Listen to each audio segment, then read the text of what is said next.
The Wolfpack was a tight-knit unit of clone troopers led by Commander Wolffe and Jedi General Koon.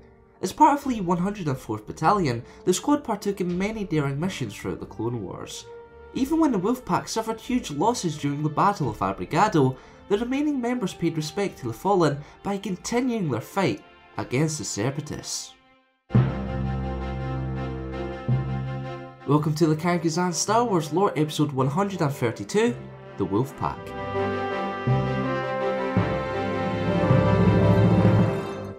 The most notable members of the Wolfpack were Comet, Sinker, Boost and Wolffe. Comet was an incredibly loyal soldier who often served as second in command. Sinker was known to have a keen sense of humour, even cracking jokes in the direst circumstances, and expressed some skill in both mechanics and jetpack use. Boost was a very positive thinking clone, though Sinker claimed he only bathed when on leave.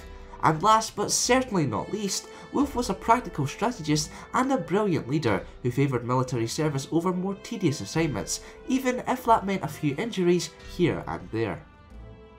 The Wolfpack's first participation in the Clone Wars happened to be their most disastrous. When assigned to locate General Grievous's mysterious new superweapon, Commander Wolffe, General Koon and the rest of the Wolfpack travelled to the Abregado system. Aboard the flagship Triumphant, they discovered the Malevolence, an ion cannon equipped warship that could cripple multiple Jedi cruisers with just a single blast.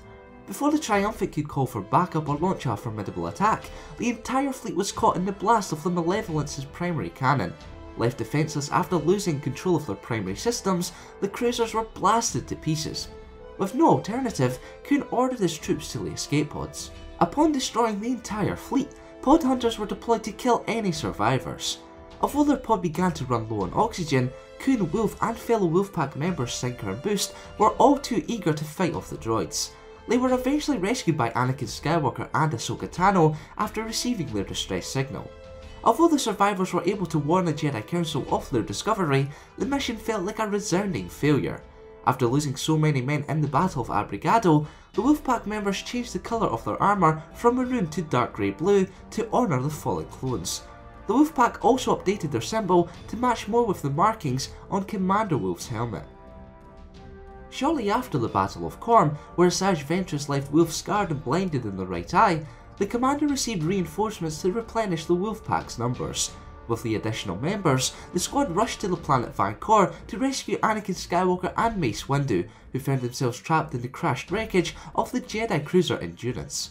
Later, in another rescue attempt, the Wolfpack managed to extract Koon, Skywalker, Tano and the other survivors from the raid on Lola Sayu's Citadel. Returning to the battlefield, Commander Wolffe led his jetpack-equipped squad into the Felucian jungles in the Battle of Felucia.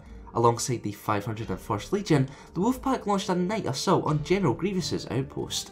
However, despite the squad's efficiency and prowess in battle, they were diverted to Aleen to carry out a unique mission. Quakes had devastated the planet, so the Wolfpack delivered much needed relief supplies and restored damaged infrastructure. Despite completing the mission, Wolffe in particular had trouble hiding his impatience at being away from the battlefield. The Wolfpack later participated in the rescue of Jedi Master Adi Gallia from the grasp of Grievous, the freeing of Togruta colonists from Zygerian slavers, and the discovery of Sifo Dyas's crashed Jedi shuttle. But arguably their biggest involvement nearing the end of the Clone Wars came in the arrest of Ahsoka Tano. When the Jedi Padawan was accused of bombing the Jedi Temple, the Wolfpack pursued her through Coruscant's treacherous underlevels. Although Tano managed to escape a standoff with the Wolfpack thanks to Asajj Ventress, the fugitive didn't stay free for long. Hot on the tail of the Padawan, Wolffe ultimately brought Ahsoka down with a stun blast, which led to her removal from the Jedi Order. At the climax of the Clone Wars, when Order 66 was issued, the Wolfpack turned their blasters on members of the Jedi Order and transitioned into soldiers of the Galactic Empire. However, Wolffe avoided a similar fate. After removing his inhibitor chip, the former commander spent his retirement aboard a modified AT-TE with fellow clones Rex and Gregor. But as proven during his time on Aleen during the Clone Wars, Wolffe would never lose his desire to fight, and so he helped the crew of the Ghost repel Imperial forces on Selos. Now it's time for this week's question. Who is your favourite member of the Wolfpack? Let me know in the comments below. Remember to vote for next week's episode by participating in the card poll on screen now. And to have your say in future lore videos, head on over to thekanguzans.com and get voting. Thanks for watching, and for more Star Wars related content, keep a look to the King's Hands. Left immobilised following the ion cannon's blast, the fleet fell defenceless against the Malevolence turbo laser fire. Realising the Republic forces were doomed, Koon ordered the evacuation of the Triumphant's crew. However, most of the Wolfpack were unable to board escape pods before the starship was destroyed. The loss of most of his squad was a heavy toll on Wolffe, but he had to focus on survival. Alongside Koon, Sergeant Sinker and Clone Trooper Boost, the four drifted in space with little air and little power. After watching droids viciously attack surviving clones in other escape pods, which was a very distressing sight, the four realised they were the sole survivors.